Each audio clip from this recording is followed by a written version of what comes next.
على النبي عليه الصلاة والسلام اللهم صل على محمد وعلى آل محمد كما صليت على إبراهيم وعلى آل إبراهيم إنك حميد مجيد اللهم بارك على محمد وعلى آل محمد كما باركت على إبراهيم وعلى آل إبراهيم إنك حميد مجيد زبان كل অল্প সময় জিকির করি লা ইলাহা ইল্লাল্লাহ লা ইলাহা ইল্লাল্লাহ লা ইলাহা ইল্লাল্লাহ লা ইলাহা ইল্লাল্লাহ জোড়ে লা ইলাহা ইল্লাল্লাহ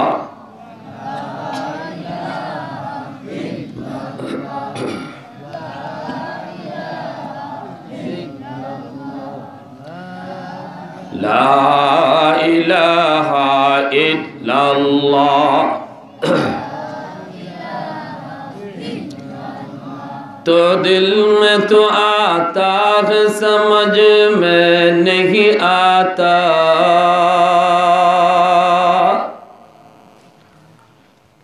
تو دل میں تو آتا ہے سمجھ میں نہیں آتا بس جان لیا میں تیری پہچان یہی ہے بس جان لیا میں تیری پہچان یہی ہے الفت میں برابر کے وفا ہو کے جفا ہو الفت میں برابر کے وفا ہو کے جفا ہو ہر چیز میں لذت ہے اگر دل میں مزہ ہو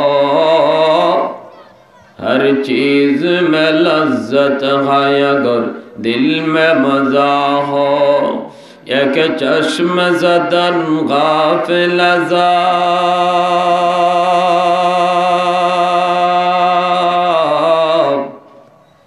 یک چشم زدن غافل ازا شاہ نباشی شاید کہ نگاہ کنداگاہ نباشی شاید کہ نگاہ کنداگاہ نباشی মুআজ্জাজ হাজিরিন নারিকেলতলা গ্রামের মুর্দেগানদের রুহের মাগফিরাত কামনায় আজকে তাফসীরুল কোরআন ও দোয়ার মাহফিলের সম্মানিত সদর ইজলাস উস্তাদুল মুহাদ্দিসিন হযরত মাওলানা তারিফউদ্দিন সাহেব মুহতামিম রওজাতুল উলুম নারিকেলতলা ও ইসগাঁও মাদ্রাসা উপস্থিত জাতির বিবেক জাতির কর্ণধার মুআজ্জাজ মুকাররম উলামায়ে কেরাম অত্র এলাকার মুরব্বিয়ানে আযম কলিজার টুকরা যুবক পর্দার আড়ালে পর্দানিশীন মা ও বোনেরা আল্লাহ পাকের অশেষ মেহেরবানি যে রব্বুল আলামিন আমাদেরকে এত সুন্দর একটি জান্নাতি সামিয়ানার নিচে আসার বসার তৌফিক দিয়েছেন শুকরিয়াতান বলি আলহামদুলিল্লাহ আর আমাকেও আসার তৌফিক দিয়েছেন আজকে আসার মতো ছিল না এখনো শরীরে তাপ ভিতরে ভিতরে প্রচন্ড তাপ সকালেও ডাক্তার দেখাইলাম, হাই অ্যান্টিবায়োটিক দিল, বুকে প্রচন্ড ব্যথা, কফ, যখন কাশি ওঠে তখন আর কথা বলতে পারি না। তারপরে আপনাদের ইমাম সাহেব আমার মামার অনুরোধে আসতে হয়েছে, শুধু আপনাদের কাছ থেকে দোয়া নেওয়ার জন্য। মুআজ্জাজ হাজিরিন, বিশ্ব পরিস্থিতি বেশি ভালো নয়। উলামায়ে কেরামের দায়িত্ব উম্মতকে সজাগ করা, উম্মতকে জানিয়ে দেওয়া পরিস্থিতি কোন দিকে যাচ্ছে, আমরা কোন পথে চলছি, সামনের দিনগুলি কেমন আসছে। মায়ার নবীর ভবিষ্যৎবাণীগুলি একে একে আমাদের সামনে চলে আসছে। আজকে দিল্লির মসজিদে আগুন জ্বলে, আজকে ভারতের দিল্লিতে আমার আপনার মুসলমান ভাই বোনের ঘরে আগুন জ্বলে। অপরাধ তাদের কি? ওমা নাকামু মিনহুম ইল্লা আইয়ুমিনু বিল্লাহিল আজিজিল হামিদ। আল্লাহ নিজে বলেছেন সূরা বুরুজে, ইমানদারদেরকে, মুমিনদেরকে ওরা মারে, আগুন দিয়ে পোড়ায়, ঘরবাড়ি জ্বালায়। অপরাধ শুধু একটাই, তারা মুমিন, তারা মুসলমান, আর কোনো দোষ নেই। তারা সন্ত্রাসী, দেশদ্রোহী এমন কিছুই না। তারা কেন মুসলমান এই অপরাধে তাদের ঘরবাড়ি জ্বালানো হচ্ছে। প্যারে হাজিরিন, এই ব্যাপারে মায়ার নবীর একখান ভবিষ্যৎবাণী আছে। আবু দাউদ শরীফের রাওয়ায়াত, আরো বিভিন্ন হাদিসের কিতাবেও এসেছে। আল্লাহর নবী একদিন পৃথিবীর পূর্ব প্রান্তের দিকে তাকিয়ে দীর্ঘ শ্বাস নিলেন। সাহাবায়ে কেরাম বললেন, ইয়া রাসূলুল্লাহ, পৃথিবীর পূর্ব দিকে তাকিয়ে শ্বাস নিলেন কেন? নবীজি বলেন, আমি পূর্ব প্রান্তে বিজয়ের গ্রাম পাইতেছি, আর আমি তোমাদেরকে এই ব্যাপারে জানিয়ে দিতে চাই, আল্লাহর পক্ষ থেকে আল্লাহ আমাকে জানাইছেন হিন্দুস্তানে একটা যুদ্ধ হবে, মুশরিকদের সাথে আমার উম্মত সংখ্যায় কম হবে, মুশরিকরা বেশি হবে। সে যুদ্ধের নাম হবে গজওয়াতুল হিন্দ, হিন্দুস্তানের যুদ্ধ, গজওয়ায়ে হিন্দ। আল্লাহ নবী বলেন, এই যুদ্ধে 3 দল হবে, 3 দল। আমার উম্মতের মধ্যে দল হবে 3টা। এক দল এই যুদ্ধে যাবে না, ভাগবে, শরীক হবে না। মায়ার নবী বলেন, এরা উম্মত হইল, এরা সরাসরি জাহান্নামী। যদি গজওয়ায়ে হিন্দে কেউ শরীক না হইয়া ভাগে, নবীজি বলেন সে জাহান্নামী। আরেক দল যুদ্ধ করে করে শহীদ হবে, এরা বদরি সাহাবীদের মর্যাদা পাবে। ভবিষ্যৎবাণী কত, সুসংবাদ কত বড়। গজওয়ায়ে হিন্দে যারা শরীক হবে, যুদ্ধে যারা শহীদ হবে, তাদের মর্যাদা বদরীদের মতো। আল্লাহর নবী বলেন, আরেক দল যুদ্ধ চালায় যাবে, আল্লাহ এদের হাতে বিজয়ের মালা আল্লাহ তাদের গলায় পরাবে। মায়ার নবী বলেন, এই যুদ্ধের ফলাফল হলো বিজয় মুসলমানের হবে, আমার উম্মতের হবে। বাকি এত রক্তপাত হবে উম্মতের, আমার উম্মতের এত রক্ত ঝরবে এই গজওয়ায়ে হিন্দে, পায়ের টাকনু পর্যন্ত রক্তে ডুবে যাবে, পায়ের টাকনু পর্যন্ত রক্তে ডুবে যাবে। প্যারে হাজিরিন, এটা নবীজি বলছেন শেষ জামানার কথা, পরিস্থিতি কিন্তু সেদিকেই যাচ্ছে, ঠিক কিনা জোরে বলেন? পরিস্থিতি সেদিকেই যাচ্ছে। আজকে বলা হয় ভারত না হলে আমরা স্বাধীনতা পেতাম না, ভারত না হলে স্বাধীনতা পেতাম না। কথা ঠিক, সবাই কথা মানি, কিন্তু বাংলাদেশ যখন স্বাধীন হয়েছে তখন ভারত সরকার কে ছিল? কংগ্রেস। যারা ছিল অসাম্প্রদায়িক দল, কংগ্রেস হলো অসাম্প্রদায়িক দল, উদারপন্থী দল। হিন্দু মুসলমান সব মিলেমিশে একসাথে বসবাস করত, এক ভাই ভাই হয়ে চলত। এটা হলো কংগ্রেসের নীতি, ভারতের কংগ্রেসের নীতি, হিন্দু মুসলমান ভাই ভাই। আর বর্তমান বিজেপি সরকার, বর্তমানে মোদির সরকার হলো সাম্প্রদায়িক দল। ওরা মুসলমানদেরকে বরদাস্ত করতে পারে না, সহ্য করতে পারে না। ওরা চায় ভারত শুধু হিন্দু থাকবে, কোনো মুসলমান থাকবে না। তাহলে স্বাধীনতার সময় ভারতের সরকার ছিল অসাম্প্রদায়িক দল কংগ্রেস, যার কারণে আমাদের জাতির জনক বঙ্গবন্ধু শেখ মুজিবুর রহমানের কথাকে কংগ্রেস রেখেছে। স্বাধীনতার পরে বলছে যে আপনার সৈন্যগুলি নিয়ে যান, দেশ তো স্বাধীন হয়ে গেছে, আপনার সৈন্য নিয়ে যান। ভারত নিয়ে গেছে,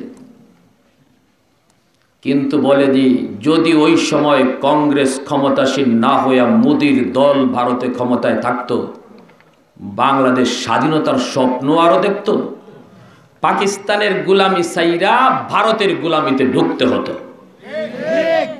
মোদি কোনোদিন ভারতের সৈন্য বাংলাদেশ থেকে নিত না। তার যে নীতি, তার যে ক্যারেক্টার, তার যে কালচার, তার যে চিন্তা চেতনা, বাংলাদেশকে তার গোলাম বানায় রাখত। আজকে তুমি বঙ্গবন্ধুর শতবার্ষিকী জন্ম দিবসে মোদিকে আনার জন্য পাগল হয়ে গেছো। ভারতকে মাইনাস করা যাবে না। একটু কি ভেবে দেখেছো যে ওই মোদি তখন স্বাধীনতার সময় ভারতের প্রধানমন্ত্রী ছিল না? এটা বাংলাদেশের জন্য, বাংলাদেশের জন্য তাদের কফাল, কফাল যে মোদি তখন ভারতের প্রধানমন্ত্রী ছিল না। প্যারে হাজিরিন, এজন্য বলি পরিস্থিতি খুব বিপজ্জনক। এই মুহূর্তে আমাদের দায়িত্ব কি? এই মুহূর্তে আমাদের দায়িত্ব হলো সজাগ হওয়া, সজাগ হওয়া। আমাদের কাছে যে একটা অস্ত্র আছে, পাওয়ারফুল অস্ত্র, যে অস্ত্রের নাম হলো ঈমান। যে অস্ত্রের নাম ঈমান, ওই ঈমানটারে মজবুত করা। আমাদের প্রত্যেকের অস্ত্রে জং ধরে গেছে, জং। এই জংটাকে ঘষে মেজে পরিষ্কার করে অস্ত্রকে কার্যকরী করো। ঘষা মাজা বলতে কি? ঘষা মাজা বলতে হলো যুবক, আর মসজিদ থেকে দূরে নয়, আর গুনার দিকে নয়। দুশ্মন তোমার দরজার সামনে দাঁড়ায় আছে, দুশ্মন তোমার দরজার পাশে দাঁড়ানো। সে তোমার বাবাকে হত্যা করবে, তোমার মাকে হত্যা করবে, তোমাকে জবাই করবে, তোমার সন্তানকে 32 টুকরা করবে।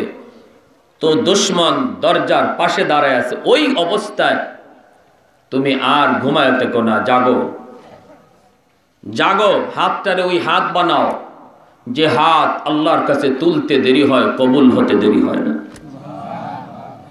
তোমার জবানটারে এমন জবান বানাও যে জবান দিয়া চাইতে দেরি, কবুল হতে দেরি হয় না। তোমার জবান তো সেই জবান, যেই জবান আল্লাহর কাছে চাইতে দেরি কবুল হতে দেরি হয় না। তোমার হাত তো সেই হাত, যেই হাত তুলতে দেরি কবুল হতে দেরি না। কিন্তু কেন কেন আজ এই হাত কবুল হচ্ছে না? কেন সেই জবান কবুল হচ্ছে না? কারণ আমাদের ইমানে জং ধরে গেছে, আমাদের ইমানে জং ধরে গেছে। জংটাকে মুছুন। দোহাই লাগে যুবক, আর গুনার দিকে না, তো তওবা করে ফিরে আসো। নতুবা তোর চোখের সামনে যখন জবাই শুরু হবে, হাত তুলবা আল্লাহর কাছে, কবুল হবে না। চোখের সামনে যখন জবাই হবে তোমার মা, তুমি হাত তুলে কাঁদবে, কবুল হবে না, আল্লাহর কাছে কবুল হবে না। وَإِذَا قِيلَ لَهُمُ ارْكَعُوا لَا يَرْكَعُونَ।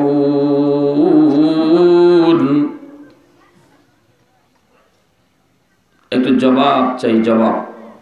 আমার সাথে একটু আওয়াজ দিবেন তো, সহযোগিতা করবেন আপনারা? হ্যাঁ, প্যারে হাজিরিন, আমাদের আওয়াজ তো যত উঁচু হবে দুশ্মনদের আওয়াজ নিচু হবে, ঠিক না? হ্যাঁ মুসলিম যুবক, তুমি শাহজালাল মুজররদি ইয়ামনির উত্তরসূরি, তুমি তারিক বিন জিয়াদের উত্তরসূরি, তুমি মোহাম্মদ বিন কাসিমের উত্তরসূরি। তোমার আওয়াজ বলিষ্ঠ আওয়াজ চাই, ইমানের চেতনায় উদ্দীন হয়ে তোমার আওয়াজটাকে মোহাম্মদ বিন কাসিমের আওয়াজ বানাও। আমাদের আওয়াজ যত উঁচু হবে, নাস্তিকদের আওয়াজ নিচু হবে, কাদিয়ানীদের আওয়াজ নিচু হবে, মোদির দলের আওয়াজ নিচু হবে, ঠিক কিনা? জোরে আওয়াজ দিয়ে বলো। এজন্য আমাদের আওয়াজ উঁচু চাই। উলামায়ে কেরাম ডাক দিয়েছেন, মোদিকে বাংলাদেশে আসতে দেওয়া হবে না। এই ব্যাপারে কি আপনারা একমত আছেন? কারা কারা একমত আছেন একটু হাত তুলে দেখান তো। আল্লাহ তুমি কবুল করো, জোরে বলি আমিন। আমি কোনো দল বুঝি না, কে আওয়ামী লীগ কে বিএনপি বুঝি না। মনে রাখতে হবে, আমার কাছে সবচেয়ে বড় পরিচয় হলো আমি মুসলমানের সন্তান। আর আমার বিএনপি পরিচয় দ্বিতীয় পরিচয়, আওয়ামী লীগ পরিচয় আমার পরের পরিচয়। আমার প্রথম পরিচয় হলো আমি মুসলমানের সন্তান। এজন্য আমার মুসলমানই আগে টিকা রাখতে হবে। আজকে আমার জানা মতে বহু আওয়ামী লীগের নেতা কর্মীদের সাথে আমাদের সম্পর্ক রয়েছে, তাদেরও মনের কথা হলো মোদি যেন বাংলাদেশে না আসে, ঠিক কিনা? জোরে আওয়াজ দিয়ে বলেন। আরে হাজিরিন, যে মোদি আমার মুসলমান ভাই বোনের ঘরে আগুন দেয়, আল্লাহর ঘর মসজিদে আগুন চালায়, সেই মোদি বাংলাদেশে মেহমান হয়ে আসবে আর আমরা তারে ফুলের মালা দিব? আরো জোরে বলেন। প্যারে হাজিরিনের জন্য বলি আওয়াজ চাই, আওয়াজ। উলামায়ে কেরাম ডাক দিছেন, ময়দানে যদি নামতে হয় নামবো, যদি আমাদের রাজপথে নামতে হয় নামবো। মনে রাখতে হবে, ইসলামের জন্য, দ্বীনের জন্য, কোরআনের জন্য কেউ যদি জীবন দেয়, আল্লাহ তাকে বাইপাস জান্নাতে পৌঁছায় দেয়। আল জিহাদ মুখতাসারু তরিকিন ইলাল জান্নাহ। জান্নাতে যাওয়ার রাস্তা হলো সোজা রাস্তা, বিশ্বরূপ। ওই রাস্তায় যেতে হলে আপনাকে জায়গায় জায়গায় পুলিশের চেকপোস্ট রয়েছে। নামাজের কাগজ দাও, রোজার কাগজ দাও, হজের কাগজ দাও, কোন জায়গায় আটকে যায় ঠিক নাই। কিন্তু কেউ যদি ইসলামের জন্য, দ্বীনের জন্য, আল্লাহর জন্য, রসুলের জন্য জীবন দেয়, আল জিহাদ মুখতাসারু তরিকিন ইলাল জান্নাহ, মায়ার নবী বলেন আল্লাহ তারে বাইপাস শর্ট রাস্তায় জান্নাতে পৌঁছে দেয়। দুনিয়ায় এসেছি একদিন, যাব একদিন, ঠিক কিনা? জোরে আওয়াজ দিয়ে বলেন। এজন্য আল্লাহর নবী দোয়া করেছেন, আল্লাহুম্মা রযুকনি শাহাদাতান ফি সাবিলিক, আল্লাহ আমাদেরকে তোমার রাস্তায় শাহাদতের মর্যাদা নসিব করো। প্যারে হাজিরিন, এজন্য বলে আওয়াজ দিতে হবে, আওয়াজ। আজকে কাদিয়ানীরা আমাদের নবীর বিরুদ্ধে লেখছে, মুসলমানের বিরুদ্ধে লাগছে। কাদিয়ানীরা হলো আমাদের ঘরের দুশ্মন, আর বেঈমানরা হলো ঘরের বাইরের দুশ্মন, ঠিক কিনা? জোরে আওয়াজ দিয়া বলেন। কাদিয়ানীরা হলো মুসলমানের ঘরের দুশ্মন, আর বাইরের দুশ্মন হলো বেঈমান আর মোদির দল। মোদি আর সূচি বাইরের শত্রু, আর কাদিয়ানী হলো ঘরের শত্রু, ঠিক কিনা? জোরে বলেন। এজন্য ঘরে বাইরে দুশ্মন, আর তুমি ঘুমায় থাকার সুযোগ কই? তোমার আর ঘুমায় থাকার সুযোগ কই? ঘরে বাইরে দুশ্মন। ঠিক। এজন্য যুবক, যদি ডাকে সেই পড়ে, যদি ময়দানে নামার জন্য ডাকে সেই পড়ে, ইসলামের জন্য, দ্বীনের জন্য, মায়ার নবীর জন্য রাজপথে নামতে কারা কারা তৈয়ার? একটু হাত উঠাইয়া দেখাও। আল্লাহ কবুল করো।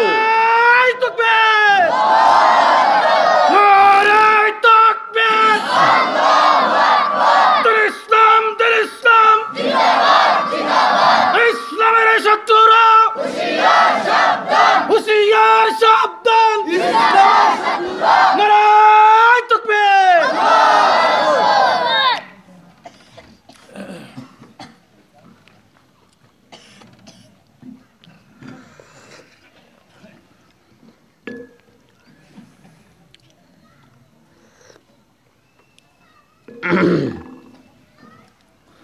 নাস্তিকতা নিপাত যাক, দিন ইসলাম জিন্দাবাদ, দিন ইসলাম জিন্দাবাদ। কাদিয়ানীরা নিপাত যাক, দিন ইসলাম জিন্দাবাদ। কাদিয়ানীরা নিপাত যাক, কোটি প্রাণে একই আওয়াজ। খোদাদ্রোহী ছাড় পাবে না, এই বাংলায় ঠাই হবে না। মুসলমানরা জেগেছে আজ, যুবকেরা জেগেছে আজ। ঠিক কিনা? চলো চলো সামনে চলো, জোর কদমে সামনে চলো। তোলো তোলো আওয়াজ তোলো, ভদ্র কণ্ঠে আওয়াজ তোলো। সবাই মিলে একই সাথে দাও না স্লোগান, নারায়ে তাকবীর। দোনোটা হাত উঁচু কইরা টানাইয়া, হাতটা লড়াইয়া লড়াইয়া মুসলমানের মুসন্দিকেও মুদির কলিজাত গিয়ে আগুন লাগতো। ঠিক কিনা? জোরে আওয়াজ দিয়ে বলো। মুসলমানের মুসন্দিকেও কাদিয়ানীর কলিজাতকে আগুন লাগতো। এজন্য হাতটা তুলো যুবক, গলাটা ফাটাইয়া আওয়াজ দাও, নারায়ে তাকবীর, নারায়ে তাকবীর। দিন ইসলাম, দিন ইসলাম, দিন ইসলাম, দিন ইসলাম। মুসলমানের এই দেশেতে কাদিয়ানীদের ঠাঁই নাই। কাদিয়ানীদের পক্ষে যারা, তাদের কোনো রক্ষা নাই। মুসলমানের এই দেশেতে মুদির ঠাঁই নাই। মুদির পক্ষে যারা, তাদের কোনো রক্ষা নাই। এই দেশেতে থাকতে হলে কোরআন মানতে হবে। এই দেশেতে থাকতে হলে নবীকে শেষ নবী মানতে হবে। কারণ এই দেশ উলামায়ে কেরামের দেশ, এই দেশ তৌহিদি জনতার দেশ, এই দেশ ওলি আল্লাহদের দেশ, এই দেশ শাহজালালের দেশ, শাহপরানের দেশ, এই দেশ 360 আউলিয়ার দেশ। ঠিক কিনা? জোরে বলেন। এই দেশে এখনো আজানের সুরে সূর্য ওঠে, এই দেশে এখনো আজানের সুরে সূর্য ডুবে। এই দেশেতে থাকতে হলে কোরআন মানতে হবে। কোরআন না মানিলে সোনার বাংলা ছাড়তে হবে। চলো চলো সামনে চলো, জোর কদমে সামনে চলো। তোলো তোলো আওয়াজ তোলো, ভদ্র কণ্ঠে আওয়াজ তোলো। সবাই মিলে একই সাথে দাও না স্লোগান, নারায়ে তাকবীর, নারায়ে তাকবীর। দিন ইসলাম, দিন ইসলাম, দিন ইসলাম, দিন ইসলাম। নাস্তিকতা নিপাত যাক, দিন ইসলাম জিন্দাবাদ, দিন ইসলাম জিন্দাবাদ। কাদিয়ানীরা নিপাত যাক, কোটি প্রাণে একই আওয়াজ। খোদাদ্রোহী ছাড় পাবে না, এই বাংলায় ঠাই হবে না। মুসলমানরা জেগেছে আজ, যুবকেরা জেগেছে আজ। জোরে বলি আল্লাহু আকবার, আরো জোরে আল্লাহু আকবার।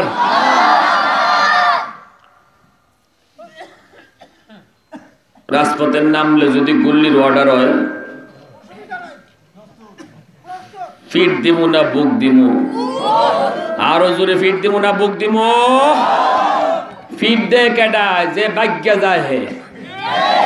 ফিটো গুলি লাগে যে বাগে হে, আর বুকো গুলি লয় যে সামনে একবার। ঠিক কিনা? জোরে কর। মুদিরে আটকাইতে যদি গুল্লির অর্ডার হয়, দৌড় দিমু না সামনে দেবো? কাদিয়ানীদের বিরুদ্ধে আন্দোলন করতে যদি গুল্লির অর্ডার হয়, দৌড় দিব না সামনে যাব? আমার মায়ার নবীর খতমে নবুয়তের সিংহাসন ডাকাতি করবে, আর তুমি নবীর উম্মত হইয়া আঙ্গুল চুষবা। হাসরের মাঠে নবী রেখে কইবা নবী গো সুপারিশ করো। নবী কইব যে আমার খতমে নবুয়তের সিংহাসন ডাকাতি হয়ে গেছিল, তুই করছিলে কি? তুই সুপারিশ চাস? তোর কি ভূমিকা ছিল? জবাব দিতে পারবো না। এজন্য রাষ্ট্রীয়ভাবে দুইটা আন্দোলন চলছে এখন আমাদের সামনে, মূল দুইটা আন্দোলন। এক, বাংলাদেশের রাষ্ট্রীয়ভাবে কাদিয়ানীদেরকে কাফের ঘোষণা করতে হবে। 2 নম্বর, মোদিকে আটকাইতে হবে। এই দুইটা ইস্যু এখন বড় ইস্যু আমাদের সামনে, ঠিক কিনা? জোরে আওয়াজ দেয়া বলেন। এই 2 ইস্যুতে যে কোনো সময় ডাক আসবে, আমরা প্রস্তুত। মুসলমান মরণ ভয় পায় না, মুসলমান মরণ ভয় পায় না, ঠিক কিনা? জোরে আওয়াজ দিয়া বলেন। এসেছে একদিন, যাব একদিন, শিয়ালের মতো নয়, বাঘের মতো, সিংহের মতো। আরে হাজিরিনের জন্য বলতেছিলাম, যুবক এবার আসো, শোনো ইমানটারে কিভাবে মজবুত করতে হয়, কিভাবে মজবুত করতে হয়, আর ভুল পথে কত চলবা। আল্লাহ পাক রব্বুল আলামিন বলেন, হাসরের মাঠে একদল মানুষকে আল্লাহ বলবেন আমারে সেজদা করো, রুকু করো। একদল মানুষ আল্লাহর কথা শুনে রুকুত ফিরে যাইব, সেজদাত ফিরে যাইব, আল্লাহর সেজদা দিব। কিন্তু দুঃখ, আরেকদল মানুষ চাইব সেজদা করত, কিন্তু পারতো না, পারতো না। চেষ্টা করব সেজদা করতে পারতো না। এই মর্মে ইমামে কুরতুবী রহমাতুল্লাহি আলাইহি তার তাফসীরে কুরতুবীর মধ্যে মায়ার নবীর একখান লম্বা হাদিস এনেছেন। সুন্দর একখান হাদিস, চমৎকার হাদিস। হাদিস কানা শুনলে আপনারা বুঝবেন মূল বিষয়টা কি। আল্লাহ পাক রব্বুল আলামিন বলবেন, আলাইসা মিনকুম আদিলা,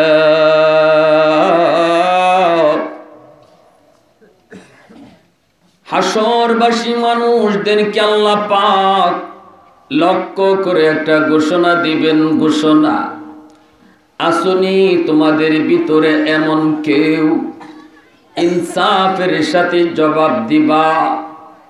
হাসরবাসী বলবে, মালিক আমরা ইনসাফের সাথে জবাব দেব।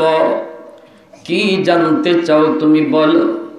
রব্বুল আলামিন তখন বলবেন, তাহলে তোমরা বলো তো দেখি, দুনিয়াতে যারা আমাকে সেজদা দিয়েছে, দুনিয়াতে যারা আমার গোলামি করেছে, তারা কার সাথে থাকবে?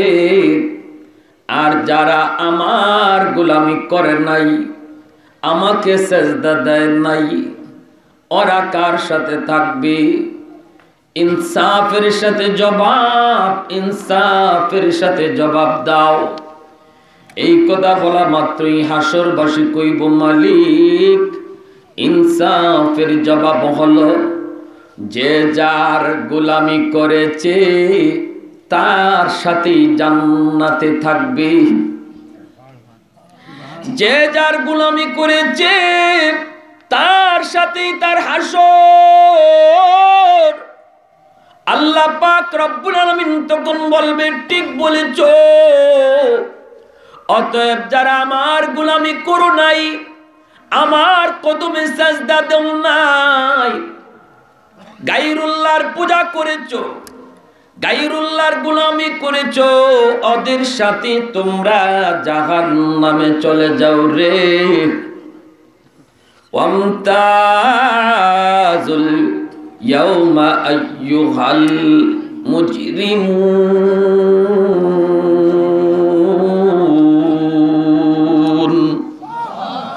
আল্লাহ পাকের ঘোষণা শোনা মাত্র গায়রুল্লাহ পূজারীর দল, আল্লাহরে যারা সিজদা দেয় নাই, আল্লাহকে যারা মাবুদ মানে নাই, গায়রুল্লাহর পূজা যারা করত, ওরা ওদের মাবুদের সাথে জাহান্নামে চলে যাবে। কিন্তু একদল মানুষ হাসরের মাঠে দাঁড়িয়ে থাকবে, কারো সাথে যায় না, কারো সাথে যায় না, দাঁড়ায় রইছে। আল্লাহ পাক রব্বুল আলামিন তাদেরকে বলবেন, মালাকুম, তোমাদের কি হলো রে? ওয়াকাদ যাহাবান নাসু কুল্লুহুম, সব মানুষ যার যার মাবুদের সাথে চলে যাচ্ছে, তোমরা কেন দাঁড়িয়ে রইছো? তোমরা কেন দাঁড়িয়ে রইছো? মানুষগুলি তখন বলবে, দুনিয়াতে আমাদের একজন রব ছিলেন। ইন্না লানা রাব্বান না'বুদুহু ওয়া লাম নারাউহু। দুনিয়াতে আমরা একজন মাবুদের পূজা করেছি, গোলামি করেছি, কিন্তু কোনোদিন তাকে আমরা দেখি নাই। আমরা দুনিয়াতে যার কদমে সেজদা দিয়েছি, দুনিয়ায় তাকে কোনোদিন দেখি নাই। আজ যদি আমরা আমাদের মাবুদকে না পাই, আজ যদি আমরা আমাদের মাবুদকে না পাই, কার সাথে যাব? আল্লাহ, তোমারই তো কথা, প্রত্যেকে যার যার মাবুদের সাথে যাচ্ছে। আমরা যে মাবুদের গোলামি করেছি, তারে যদি না পাই, যাব কার সাথে? আল্লাহু আকবার, জোরে কোন। এবার আল্লাহ পাক রব্বুল আলামিন তাদের কথা শুনে আল্লাহ বড় খুশি হবেন। রব্বুল আলামিন কি পরিমাণ খুশি হবেন! আল্লাহ খুশি হয়ে বলবে, বান্দারে, তোমরা যদি আজ তোমাদের মাবুদকে দেখো, তাহলে চিনবানি। আল্লাহু আকবার। আজ যদি তোমরা তোমাদের মাবুদকে দেখো, চিনবানি। মানুষগুলি কইব, মালিক, আমরা তারে দেখলে চিনব। রব্বুল আলামিন বলবেন, কাইফা তারিফু ওয়া লাম তারাউহু। কেমন করে চিনবা? দুনিয়ায় তো কোনোদিন তারে দেখো নাই। চিনবা কেমন করে? দুনিয়ায় কোনোদিন তো তারে দেখো নাই। ওই মানুষগুলি তখন কইব, মালিক, আমরা যদিও তাকে কোনোদিন দুনিয়ায় দেখি নাই, কিন্তু আমরা তার কিছু আলামত জানি, তার কিছু গুণাবলী জানি। আল্লাহ বলবেন, কি তার গুণ জানো, কি তার আলামত জানো, বলো। মানুষগুলি কইব, তিনি এমন এক জাত, লা শাবিহা লাহু ওয়া লা নাযীরা লাহ। তিনি এমন এক জাত, এমন এক মাবুদ, যার মতো কেউ নাই, যিনি বেনজির, বেমিসাল। আল্লাহ পাক তখন খুশি হয়ে বলবে, বান্দা, ঠিক বলেছ।